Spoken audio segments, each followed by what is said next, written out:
নিরাশা হয় কাফের। নিরাশা কে হয়? কাফের। তখন আবার আল্লাহ তাআলা বলছেন, আলেম আব্দি আনাল্লাহ রাব্বান, আমার দাস দাসী কি জানে যে তার একজন প্রতিপালক রয়েছেন, এক ফেরুদাম্বা, যিনি পাপকে ক্ষমা করতে পারেন। তো দিন যায় রাত্রি যায়, ফামা কাসা ফাজনা বা জাম্বান, আবার কোনোদিন পাপ করেছে। পাপ করার পরে আবার বলছে, রব্বি আজনাবতু ফাগফির, প্রতিপালক আমি পাপ করেছি, তোমার ক্ষমা করো। তখন আবার আল্লাহ তাআলা বলছেন, আলেম আব্দি আনাল্লাহ রাব্বান, আমার দাস দাসী কি জানে যে তার একজন প্রতিপালক রয়েছেন, এক ফেরুদাম্বা, যিনি পাপকে ক্ষমা করতে পারেন, কয়েক হচ্ছে যিনি শাস্তি দিতে পারেন। আসলে ক্ষমা করতে পারেন, শাস্তি দিতে পারেন, এটা জেনেই কি আমাকে বলছে? যদি জেনেই বলে গাফারতু লাহু, তা ক্ষমা করে বলতে বলতে বলছেন, ফাফলি ইয়াফাল মাকাদা, তার জীবনে যদি বহুবারও ঘটে থাকে আর এমন করে থাকে, আমি তাকে ক্ষমা করে দেব।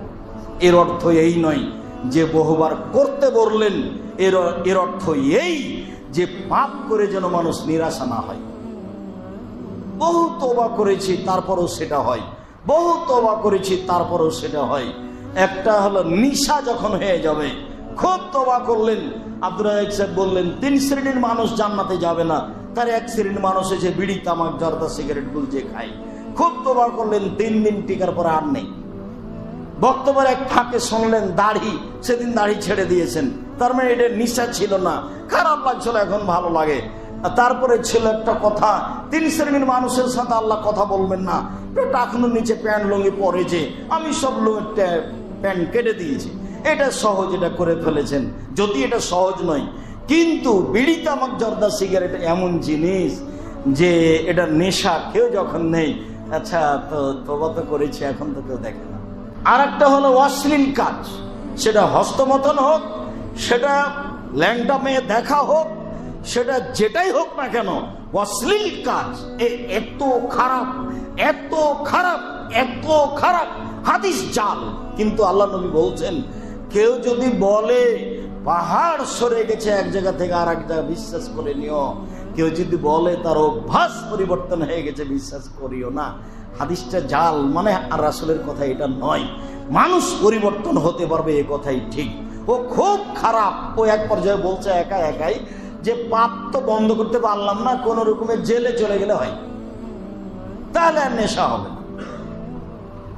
আর একবার বলছে যে পাপ তো এটা ঠেকানো যাবে না, সব সময় ফাঁকা জায়গায় থাকবো, কেউ যেন না দেখে।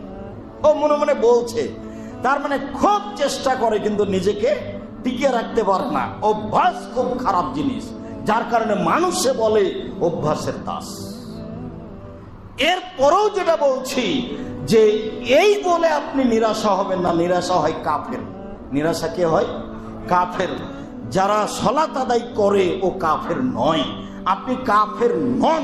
পৃথিবীর কোন যুবক, পৃথিবীর কোন যুবতী যারা আল্লাহকে বিশ্বাস করে, যারা নবীকে বিশ্বাস করে, সে যেন তার পাপের কারণে নিজেকে কাফের মনে না করে। সে অব্যাহত রাখুক আস্তাগফিরুল্লাহ ওয়া তুবু ইলাইহি, একদিনে একদিন তার এটা কাজে আসবে, নইলে বিচারের মাঠে আসবে। সে জীবন বাজি রেখে নিজেকে ঠেকানোর চেষ্টা করেছে। অভ্যাস খুব খারাপ জিনিস।